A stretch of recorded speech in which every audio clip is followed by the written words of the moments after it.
I stopped buying these 7 things and my wealth exploded. There was a time when I believed that spending money was the reward for working hard.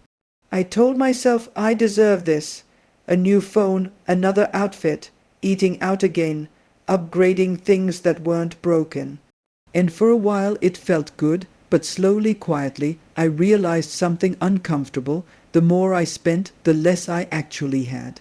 Not just money, but peace, not just savings, but control. So I made a decision, one that felt small at first, but changed everything. I stopped buying certain things, not because I couldn't afford them, but because I couldn't afford the life they were creating. And that's when everything shifted.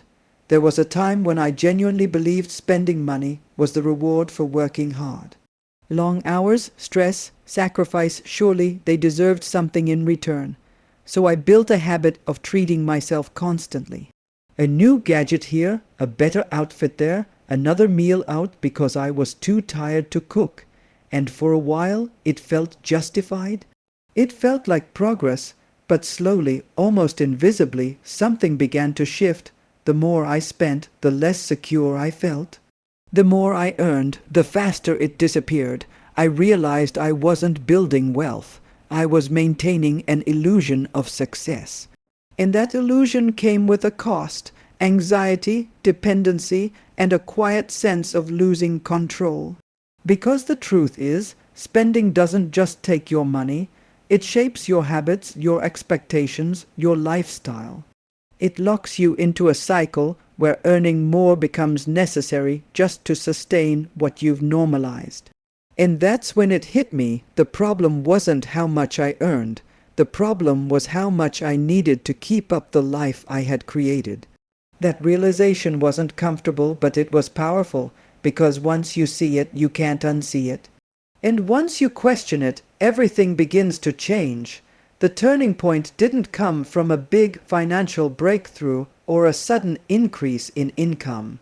It came from a quiet, almost uncomfortable question. Do I actually need this? Not can I afford it? Not do I deserve it? But do I need it? That single shift in thinking changed the way I saw everything.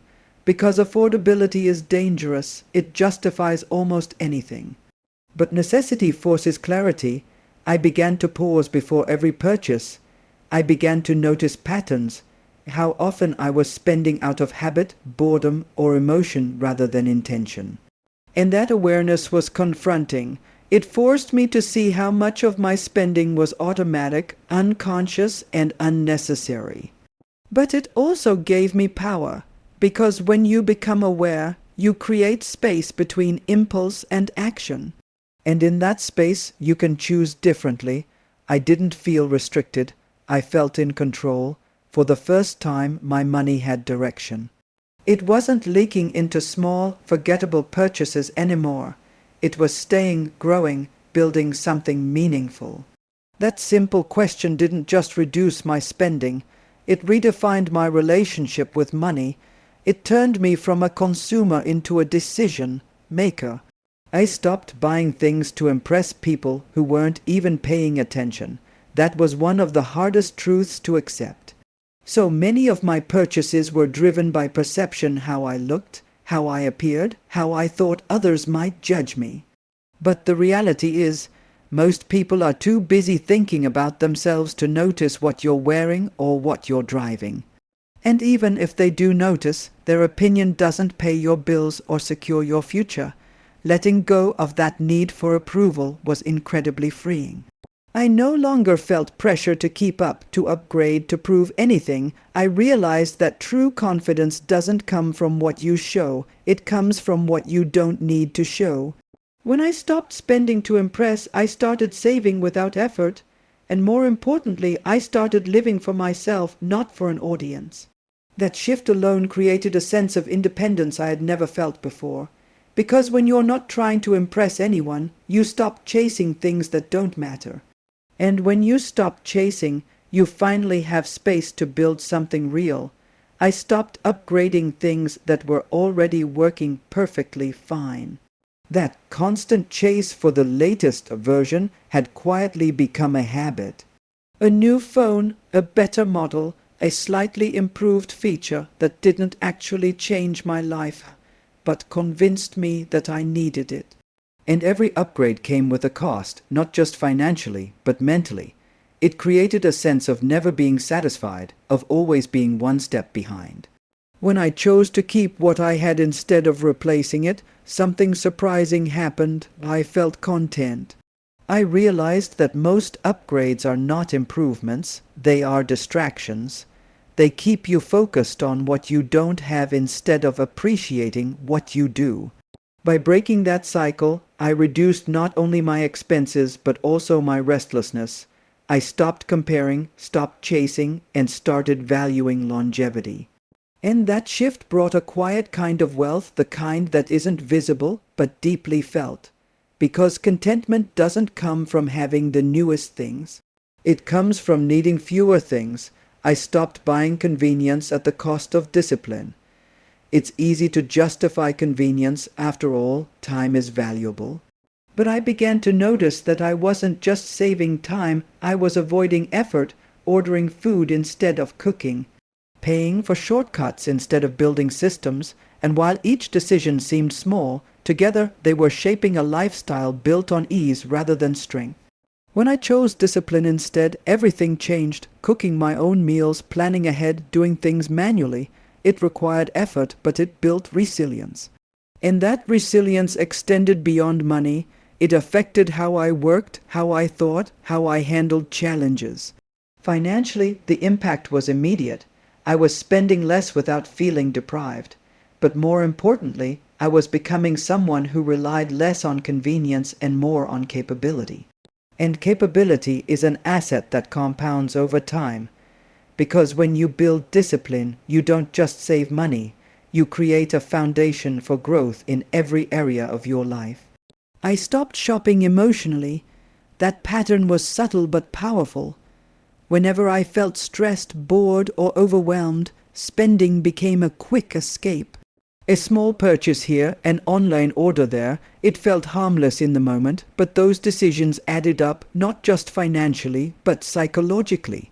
They created a habit of avoiding emotions instead of dealing with them.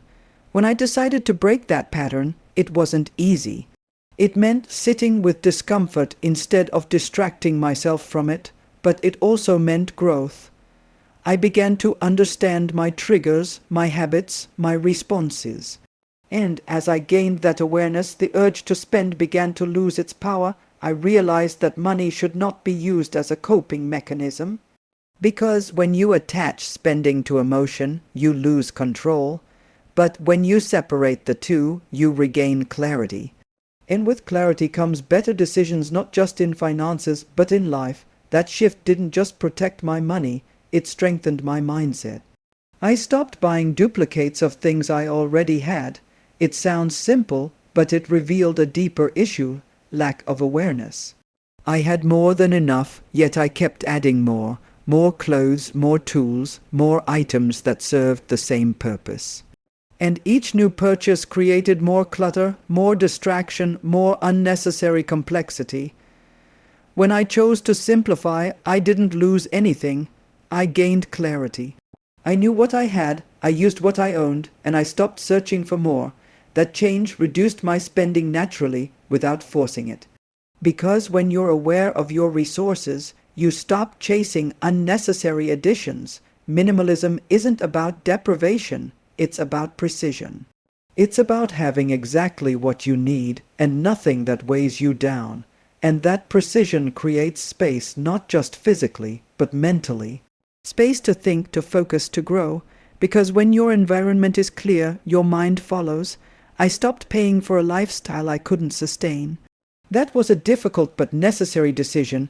It meant being honest about my income, my priorities, and my long-term goals.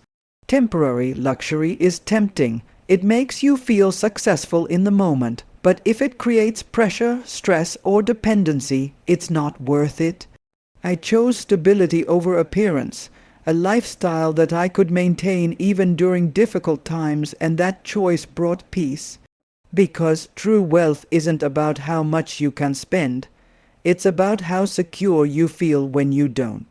When your lifestyle is aligned with your reality, you eliminate financial anxiety. You stop living paycheck to paycheck, even if your income hasn't changed. And that stability becomes the foundation for growth. Because when you're not constantly trying to maintain an image, you can focus on building something lasting. I stopped ignoring where my money was going. This was perhaps the most transformative change, because as long as money is untracked, it disappears without accountability. I started paying attention to every expense, every pattern, every habit, and what I found was eye-opening. Small, frequent purchases were adding up to significant amounts. Money wasn't being lost in big decisions, it was leaking through small ones. Tracking gave me visibility, and visibility gave me control. I could see exactly where to adjust, where to cut back, where to improve. It wasn't about restriction, it was about awareness, and that awareness changed everything, because once you see the truth, you can act on it. And those small adjustments, repeated consistently, created real financial progress, not overnight, but steadily. And steady growth is what builds lasting wealth. The results were undeniable. My expenses decreased, my savings increased, but more importantly, my mindset transformed. I no longer felt controlled by money. I felt in control of it. There was a sense of calm, of clarity, of purpose. I wasn't chasing more, I was managing better, and that made all the difference, because wealth is not just a number, it's a feeling. It's the confidence that you're secure, the freedom to make choices without pressure, the peace of knowing you're prepared. And that kind of wealth doesn't come from earning more alone. It comes from changing how you think, how you act, and what you value. In the end, the greatest shift was internal. I moved from consumption to intention, from impulse to discipline.